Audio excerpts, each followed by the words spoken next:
thoughts on the game, tough loss to Lafayette? Yeah, I mean, well, we didn't play well. Didn't play well. That's obvious, I think. Um, I think we had two really good efforts on the road against two of the, top teams in the league, Army and Loyola, and you come up short on those.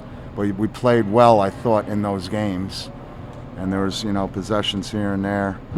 Tonight, I just think that, collectively, we were, too many guys just didn't have a good game, and that's going to happen during the year.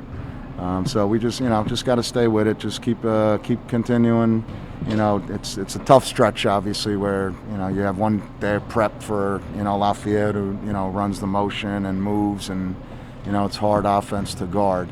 So we're in the same boat now. One day for Holy Cross, but we've shown that we can compete in this league and be there and win, or be there at the end. So we got to do that on Wednesday. Just be ready to try to get a W at home on Wednesday.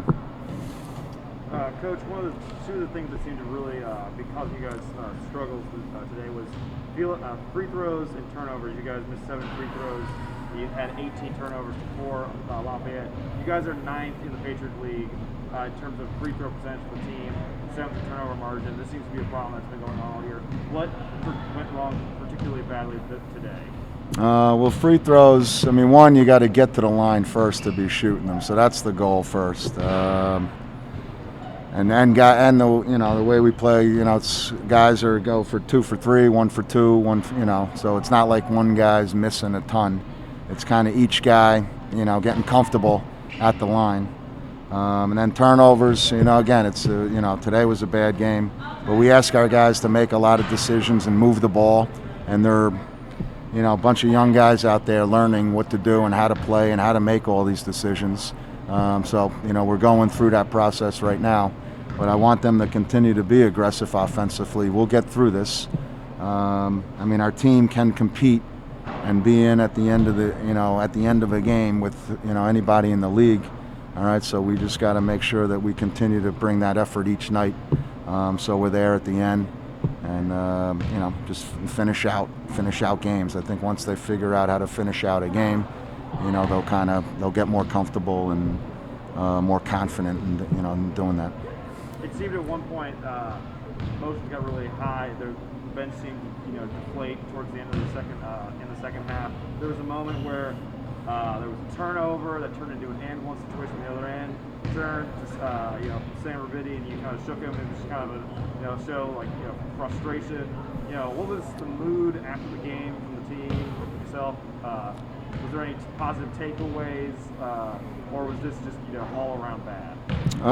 Well, I told them there's going to be games like that. They're not going to play well every game, So I just go back to they put in two good efforts against two good teams on the road, and you come up short. So if a couple possessions here and there, you're thinking totally differently about today's game, which is what it was. It doesn't change anything. All right, unfortunately the record is what it is.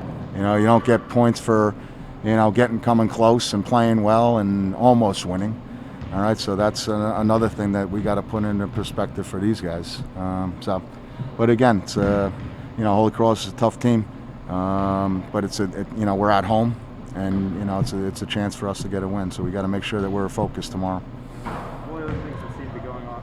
Oh, okay. All right, then I'll switch my question. Elijah Stevens is going to have a really good breakout freshman year. Was not on the bench today. Ben Lebarski, he has been on the bench, but he has not played all season. We talked earlier in the season. He said Ben was dealing with a back issue. It seems that as the years gone by, when players are on the bench, that implies they have COVID. Is Stevens out with COVID, and is Ben done for the season, or is there a timetable for his return? Ben is done. All right, Ben's done for the season, but he's working his way back, physically.